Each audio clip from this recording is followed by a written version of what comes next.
শেখ হাসিনার অনুপস্থিতিতেই শুরু হলো তার বিরুদ্ধে মানবতাবিরোধী অপরাধের বিচার প্রক্রিয়া। আগামী ১ জুলাই হবে অভিযোগ গঠনের শুনানি। পলাতক শেখ হাসিনার পক্ষে আইনজীবী নিয়োগ দিতে রাষ্ট্রকে আদেশ দিয়েছে আন্তর্জাতিক অপরাধ ট্রাইব্যুনাল।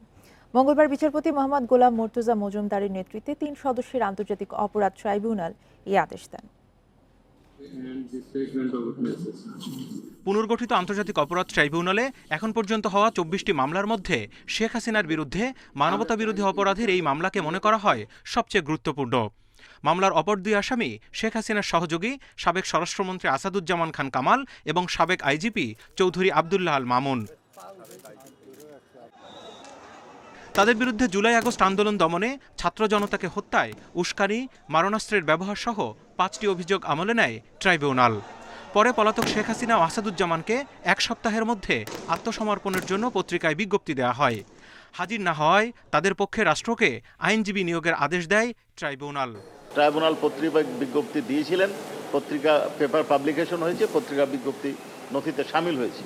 পরবর্তী দিন চার্জ হিয়ারিংয়ের জন্য অর্থাৎ ১ জুলাই ধার্য করা হয়েছে এবং ইতিমধ্যে tribunal honourable tribunal state defence নিয়োগ করবেন।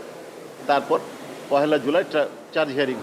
শেখ হাসিনার পক্ষে আইনজীবী নিয়োগের বিষয়টি ব্যাখ্যা করেন চিফ প্রসিকিউটরের আইনি পরামর্শক ও ব্রিটিশ আইনজীবী টবি ক্যাডম্যান।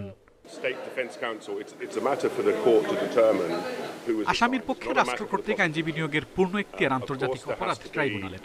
দক্ষতা এবং যোগ্যতার ভিত্তিতে কোন আইনজীবীকে নিয়োগ দেওয়া যায় তা কেবল ট্রাইব্যুনালেরই বিবেচ্য বিষয়।